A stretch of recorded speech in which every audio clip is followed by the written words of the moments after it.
सोचिए, हम हर रोज कितनी सारी चीजों पर निर्भर रहते हैं, जिन इमारतों में हम रहते हैं, जो दवाइयां हम लेते हैं। पर यह भरोसा आता कहाँ से है? मतलब ये पक्का कैसे होता है कि जो चीजें हम इस्तेमाल कर रहे हैं वो सेफ हैं और असरदार भी?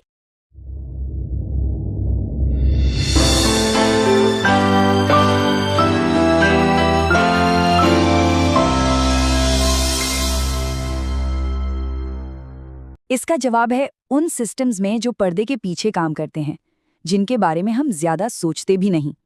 तो ठीक है, चलो इसे समझते हैं। और इसकी शुरुआत एक बहुत ही मामूली सी चीज से करते हैं, एक डिब्बे से। अब ये कोई ऐसा वैसा डिब्बा नहीं है।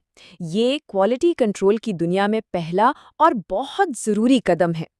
मान लीजिए किसी बिल्डिंग की दीवार में कितनी नमी है ये पता करना है, तो एक सैंपल लिया जाता है। लेकिन दिक्कत ये है कि लैब तक पहुंचते पहुंचते हवा लगने से उस सैंपल की नमी बदल सकती है। नतीजा, टेस्ट पूरी तरह से गलत हो जाएगा। बस यहीं पर यह खास वेपर टाइट कंटेनर एक हीरो की तरह सामने आता है। ये सैंपल को बाहर की दुनिया से एकदम सील कर देता है। अब देखिए कि इसका डिज़ाइन कितना स्मार्ट है। जब सैंपल को कहीं ले जाया जा रहा होता है तो सैंपल से थोड़ी नमी भाप बनकर कंटेनर के ढक्कन पर जम जाती है।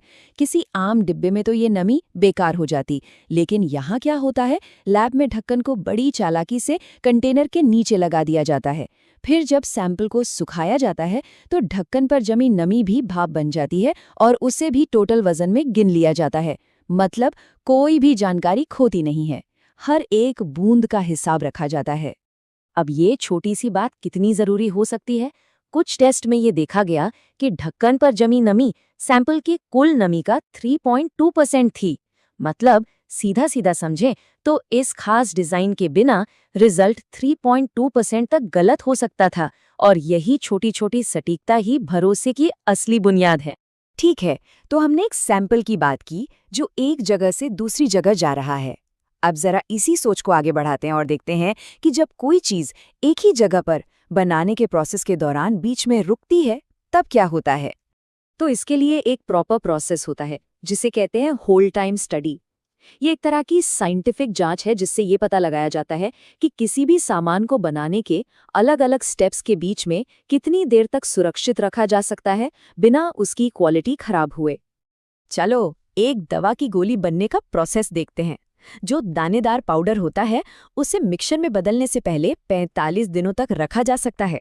फिर उन दानों से जो गोलियां बनती हैं उन पर कोटिंग करने से पहले उन्हें 90 दिनों तक रखा जा सकता है। हर स्टेप की अपनी एक टाइम लिमिट होती है जो साइंटिफिक स्टडीज से तय की जाती है, ताकि जो फाइनल प्रोडक्ट बने वो एकदम परफेक्ट हो। तो अब एक सैंपल और एक प्रोसेस से निकलकर जरा बड़े पिक्चर को देखते हैं, उन बड़े नियमों को जो पूरी की पूरी इंडस्ट्रीज को चलाते हैं। इन्हें गुड मैन्युफैक्चरिंग प्रैक्टिसेस या जीएमपी कहते हैं। ये आप कह सकते हैं दवा जैसी इंडस्ट्रीज के लिए एक रूल बुक है, एक गाइडलाइन है।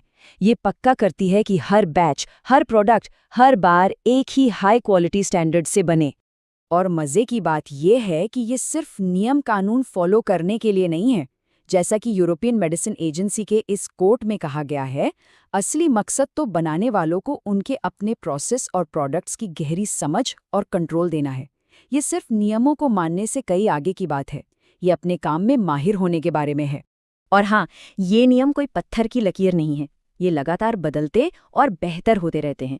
हाल ही में कुछ बदलाव सुझाए गए हैं जिससे दवा में इस्तेमाल होने वाले एक्टिव इंग्रेडिएंट्स बनाने वालों के लिए भी वेरिफिकेशन जरूरी हो जाएगा। मतलब क्वालिटी कंट्रोल अब और भी पहले से एकदम शुरुआत से लागू होगा।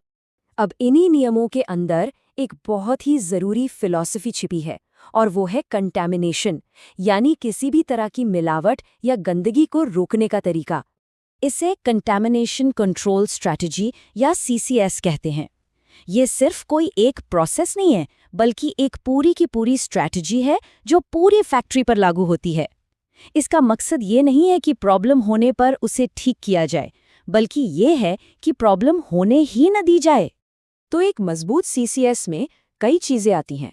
फैक्ट्री की डिज़ाइन ऐसी हो जो आधुनिक हो और जिसे साफ रखना आसान हो। वहाँ काम करने वाले लोग साफ सफाई और सही प्रोसेस में पूरी तरह ट्रेंड हों। प्रोडक्शन के हर स्टेप पर लगातार नज़र रखी जाए और इस्तेमाल होने वाला हर कच्चा माल सख्ती से कंट्रोल किया जाए। और यहाँ से एक बहुत बड़ा आइडिया निकल कर आता है।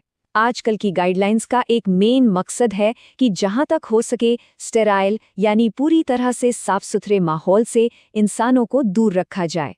ये माना जाता है कि कंटैमिनेशन का एक सबसे बड़ा सोर्स खुद इंसान ही है। इसीलिए अब रोबोटिक्स और आइसोलेटर सिस्टम्स का इस्तेमाल बढ़ रहा है। तो देखिए, हमने शुरुआत की थी एक छोटे से डिब्बे से और अब हम बात कर रहे हैं ऑटोमेटिक फैक्ट्रियों की। तो चलिए अब इन सारी बातों को जोड़कर देखते हैं। तो ये पूरा सफ़र एक परफेक्ट सैंपल से शुरू होता है, जिसे एक खास डिब्बे में महफूज रखा जाता है। फिर वो प्रोडक्शन के उन स्टेप्स से गुजरता है जिनका टाइम होल्ड टाइम स्टडीज से तय होता है। इस पूरे प्रोसेस पर GMP जैसे कड़े नियम लागू होते हैं और कंटैमिनेशन से बचाने के लिए एक पूरी CCS काम करती है। तो आखिर में हम कहाँ पहुँचते हैं? बात यह है कि कंट्रोल के ये सिस्टम्स जो हमें दिखाई भी नहीं देते, छोटी छोटी डिटेल्स से लेकर बड़ी बड़ी स्ट्रैटेजीज तक, यही वो चीज़ें हैं जो उन प्रोडक्ट्स की सेफ्टी और भरोसे को पक्का करती हैं जिन पर हम हर दिन निर्भर करते हैं। असल में यही वो चीज़ है जिससे भरोसा बनता है। तो ये सब हमें एक सवाल पर लाकर छोड़ देता है। हमारी मॉडर्न दुनिया में खाने पीने की चीज़ों से लेकर हवाई जहाज़ के सफ़र तक कंट्रोल के और कौन-कौन से ऐसे ही अदृश्य सिस्टम्स हैं जो हमारी सुरक्षा पक्की करते हैं और जिन पर हमारा ध्यान शायद ही कभी जाता है।